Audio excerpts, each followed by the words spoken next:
Affordable housing is fundamental to well-being, but as many of us make our way through classes, have we ever stopped to think about how or if and where we will leave home or break the rental cycle?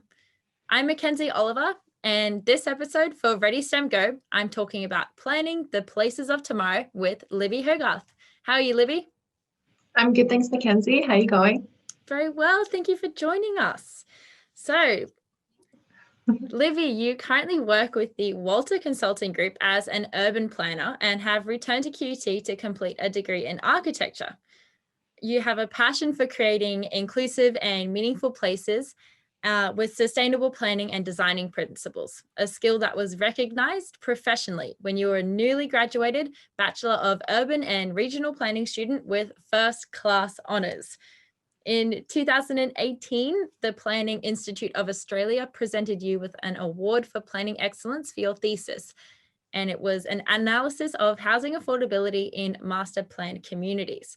So all really exciting and important stuff. But before we tuck into all that, we'll start off with either like a little STEM fact or STEM story. Have you brought either a crazy, epic, or interesting or inspiring story with you today? Yes, I've gone for inspiring. I'm sure you've seen or heard about the Victoria Park Redevelopment, which is an inner city golf course that council are looking at to repurpose for more inclusive and educational activities, including like nature-based play areas, creative and cultural areas as well. And I guess I find it so inspiring because they've made a lot of progress in terms of the community engagement and consultation processes that they've adopted. So they've done pre-project engagement, and they currently have completed first round of online and face-to-face engagement as well, which I encourage all my friends and family to participate in. So they've made some great progress for the development industry, and I guess it inspired me as a planner to think more about what the community has to say about development and how they can actually make spaces better by giving their input and sharing their thoughts. Yeah, and maybe that would be so much more accessible now to get that input because of like all the advancements in technology and things. Was it just like a link that you had to fill out, or? Yeah, it was an online submission, I guess you could say. But they also did like face-to-face consultation. They had little pop-up events as well, and there's heaps of photos of like school kids attending and drawing and writing down what they wanted to see. So it's really awesome to see like everyone from all facets of life being able to contribute. Yeah, it sounds super fun and engaging. No, definitely an inspiring one. So yeah, let's jump in. Let's talk about housing. So what do you think, Libby? Do young people really even want to buy, or do you think they just prefer to rent? Well, I guess I can only really speak from experience. I've been a renter for the past couple of years, on and off living with my family, because it is quite a competitive and difficult thing to do, especially when you're studying. So I think that young people perhaps default to renting because it is the most affordable option when you're, fresh out of home and early in your career. But I think that it's safe to say that most people would like to own their own home, be able to, make those changes that they want to make it more tailored for themselves. But I guess it is very difficult, and housing prices are quite high. So we're kind of forced to look in the outer suburbs, which often isn't as affordable as we think it is. So can you tell me what you think about Australia's current urban infrastructure and your vision for the future urban designs that not only create those meaningful and affordable housing, but they're also sustainable? Yeah, I think that Brisbane especially is on the right path to creating more inclusive, sustainable and livable spaces. I think we've got a lot of big projects in the pipeline, like Cross River Rail, which is the underground rail network in Brisbane, and as well as other projects like bikeways going through the city, more mixed-use developments. And I guess those are the type of things that I personally think we want to see in communities that kind of encourage more connection to the services that we use on the day-to-day, as well as more walkable and active transport, public transport focused spaces rather than being heavily focused on, car travel and the likes. Yeah, it is pretty exciting actually to see all these big projects popping up in Brisbane. Yeah, especially with like the focus on public transport and sustainability. I think, yeah, maybe young people, we like to see those kinds of things coming about. Yeah, definitely. I think that, speaking from my experience, I live pretty close to work, and I love the fact that I can walk down the road and be there in like 20 minutes, grab a coffee on the way, and then, on the way home, go to Woolies, get my dinner, and be home like in 30 minutes. So I think obviously that's not the lifestyle for everyone, but I think that's definitely something that we're trying to work more towards, especially in cities and more local centres, because it's encouraging more active lifestyle, and it's also allowing us a bit more time to spend at home with our friends and family, and not be spending hours in a commute, which isn't great for our mental health or for our physical activity either. Yeah, like even if you have an amazing playlist, sitting in traffic still does become a bit of a taxing thing. I think, yeah, that really nice walk, coffee in hand, sounds pretty enjoyable. Definitely. Yeah, so with urban and regional planning in particular, what kind of was that spark that led you towards something that maybe other people think is a little bit niche? Yeah, I think I was first interested in planning in high school, where I studied geography, and I kind of developed a big passion for the built in natural environment. And I had a really inspiring geography teacher who taught me lots about, where geography can take you, and planning was one of those. I did initially start in design. However, I guess during that process, I kind of realized that I liked the middle ground between designing and construction, which is where I felt planning kind of laid. And yeah, so initially I didn't know too much about what planners do, other than that they were kind of like a middleman. And since being in the fields, I've learnt heaps about the impact that we can have as planners, from helping build communities, shape policy and framework and guidelines that kind of set up what a good city or good community looks like. And even looking at like integrating sustainable technologies and materials, and how we can design more for the long term and reduce our environmental impact. I find that really fascinating. Yeah, like you were saying, it's kind of like that place in between, like you're saying, design and construction. I guess if you're in a place of a bit of an overlap, I guess your impact can spread further. Like you were saying, you have a lot of influence and a lot of like understanding of how that design would influence all those different people's like livelihoods. Like you were saying, what an interesting space to be in. Yeah, definitely. So since you've kind of worked your way into urban and regional planning, what are some of the types of projects and things that you've been working on? Yeah, so as a planner, we work on quite a varied range of projects. So these can be like retail, commercial, residential, education, industrial, and all of them are different. Even if they're similar, they're still different. I guess the type of work that we do is providing highest and best use advice. So that's looking at the development potential of a site and advising on what you can and can't do, as well as kind of informing if there's any community engagement involved and how to go about that.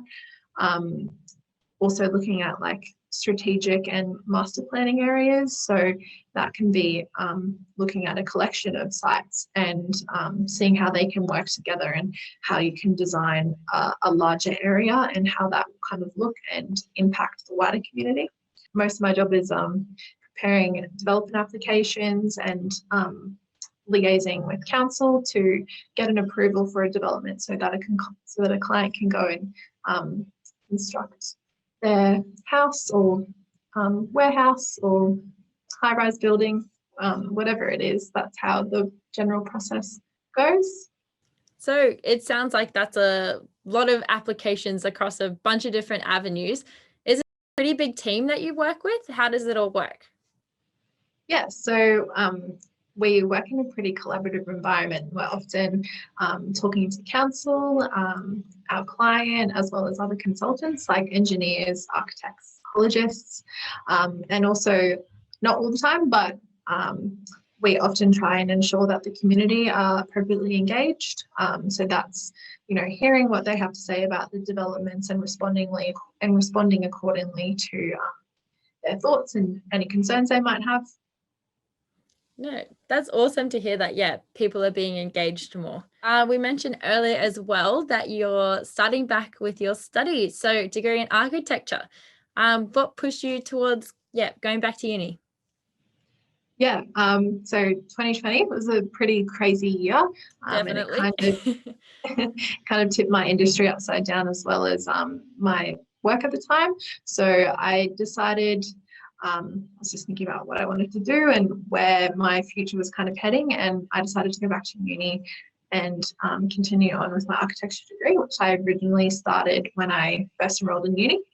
And I really just wanted to focus on learning a bit more about the fundamentals of architecture and design, and as well as upskilling and learning the programs like Adobe Creative Cloud and Revit and all of those type of design softwares that are really important and useful skills to have in my industry. Yeah, so almost like you're doing architecture, but not in interest of becoming an architect, but to kind of boost yourself up in a planning role? Well, I guess it wasn't not becoming an architect. If that was the outcome, I was definitely open to that. But I think I just liked how it kind of complemented my planning degree and how I kind of had a bit more opportunities. I didn't have to just become an architect. I could have, become an urban designer or just used it to build on my planning degree. I think I just liked the idea of having more options, and I just really loved learning as well. So it was kind of just win-win-win for me. Yeah, well, I'm a big fan of learning too, so you sold me on that. But definitely cool.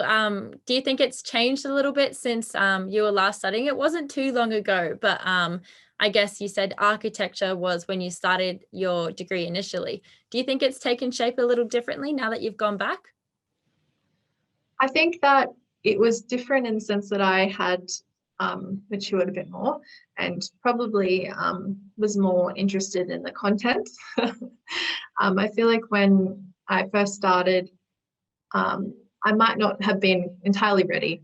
But I think in terms of how the degree, how I remember the degree when I initially started, it was always very hands-on with the tutors and a lot of face-to-face learning. So I guess it was interesting because COVID kind of changed how we learn these days. And there was probably a 50-50 face-to-face and online learning.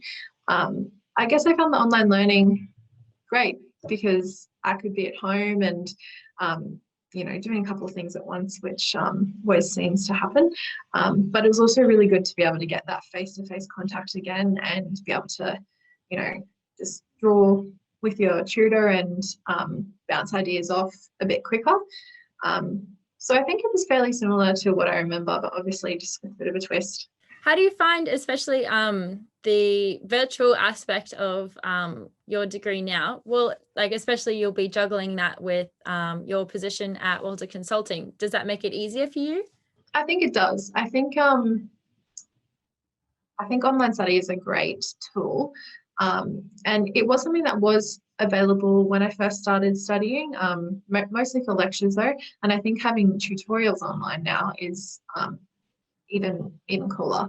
I do really like the face-to-face learning, but I think having the flexibility to, every now and then being able to do an online tutorial is awesome. And yeah, I think that's what you kind of need, especially when you're working full-time or even part-time. I think flexibility is the big thing that was always really important to me. Yeah, having the options of, in class or online, having the options of what you're going to do with that degree. Yeah, sounds like you definitely want to keep those doors open. You can keep looking around. Definitely. So at the end of it, obviously we talked a bit also about your thesis for housing affordability. So have you done any work on that housing affordability space since you've graduated? I think since I've graduated, I have been involved, I guess, on the side. My company have quite a big, Water Consulting have quite a big presence in that space. They have a Yes in My Backyard, which is YIMBY program, and that's advocating for good development and different, housing choices for everyone. So I think that even that kind of involvement has been really good, even if it hasn't been, project-based all the time. I think just having that social presence is great. We also participated in an event called Bed Down last year, which was to raise money for homelessness. And I think that feeds into affordable housing and housing options, because obviously we should all be able to access safe shelter. So that was awesome to be able to, contribute in that way.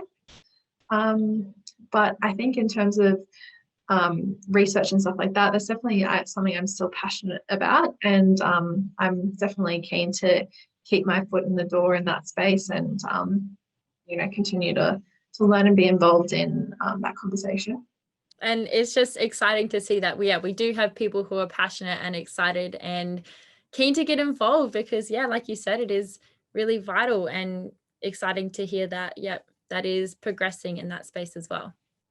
Definitely. I think it's important to continue to learn and just put yourself out there and be involved, even if it's more in a social setting or an activist kind of role. I think that's important. No, awesome. So that's nearly all we have time for today. But before I let you go, I will ask, so knowing what you know now, what would you go back and tell younger Libby if you had the chance? I think I would tell younger Libby to take advantage of literally every opportunity that's thrown your way, especially with the university, because I feel like they offer so many opportunities for overseas internships and studying abroad. And I definitely think that's something that I wish I thought a bit more about during my studies. Maybe something I could do, with my current degree. Round but two? I think it's a really great experience, and everyone that I've ever known that did take advantage of it has always said really positive things. So I think, learning in a different culture or just a different environment can really open your eyes to a whole new way of thinking, and that's something that I would recommend to myself or anyone that's planning on studying anytime soon. Definitely a really cool piece of take-home advice. So that's all for this episode of Ready STEM Go. Thank you for listening, and thank you again, Libby Hogarth, for joining me. Thanks, Mackenzie. So make sure that you subscribe to our channel and never miss a future episode. Plus, join our Facebook group, QUT STEM is for me, to keep up to date with events and resources that you can access. Thanks again.